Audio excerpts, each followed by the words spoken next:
Voilà, voilà. Allez, c'est parti. Alors moi, premièrement, comme pour le crabe avec un hameçon simple, j'enlève les pinces. Voilà. Et j'enlève les deux pattes les plus derrière. Voilà. Oh, et là, il en manque une déjà. Voilà. Ensuite, je prends mon hameçon. Mon premier hameçon.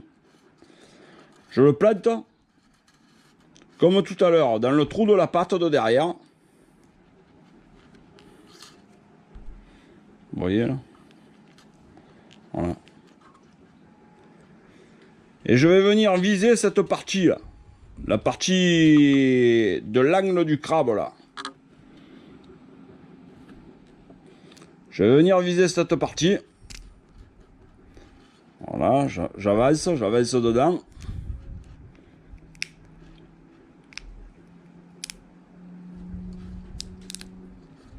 Voilà.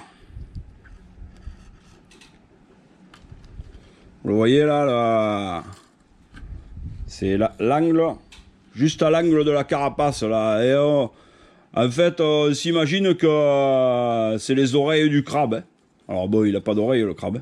Et je pense pas, mais on va s'imaginer que là c'est ses yeux, là c'est sa bouche, et on va dire qu'il faudrait ressortir à la place de ses oreilles, voilà, pour se faire une idée de l'endroit. Ensuite, je prends mon deuxième hameçon et je vais faire la même chose. Je rentre dans le trou de la patte arrachée. Et je vais venir chercher tout au fond.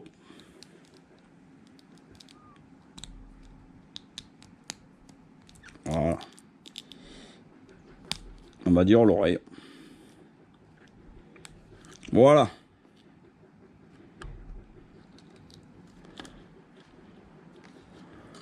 Alors,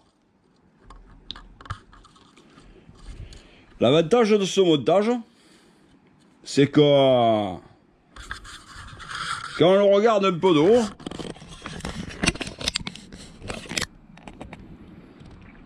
les hameçons sont relativement discrets. On les voit, ils sont cachés dans les longues pattes. Et derrière, on pourrait presque dire que ça remplace les deux pattes de derrière. Je sais pas si vous voyez bien là, mais là, je vous ferai une photo après. Parce que des fois sur les caméras, on zoome et on voit trouble. Voilà, voilà. Du coup, voilà mon montage avec deux hameçons. Alors là, ce qui est intéressant, c'est que ça tient très bien à l'hameçon si on veut jeter. On peut jeter très fort, là, ça bougera pas. Et c'est relativement discret. Le crabe, lui, il va tomber au fond. Alors, qui tombe au fond comme ça, ou qui tombe au fond comme ça, c'est du pareil au même. Hein. Même, vous voyez, s'il est au fond comme ça, on voit encore moins les pointes des hameçons.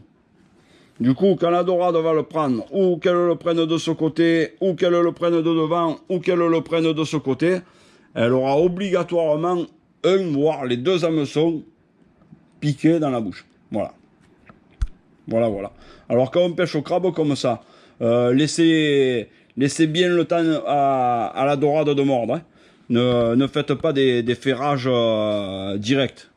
Aux premières touches, il faut pas ferrer, à part que ça soit une énorme et qu'elle vous couche la canne parce qu'elle a avalé le crabe d'un coup. Mais c'est rare. Hein. Normalement, la dorade, elle vient. Elle vous prend le crabe.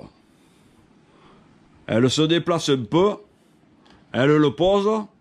Elle revient, elle le mâche pour cracher la coquille ou la carapace. Et c'est à ce moment-là qu'il faudra ferrer. Au deuxième rush des cannes. Voilà. Il ne faut pas ferrer sur les premières touches.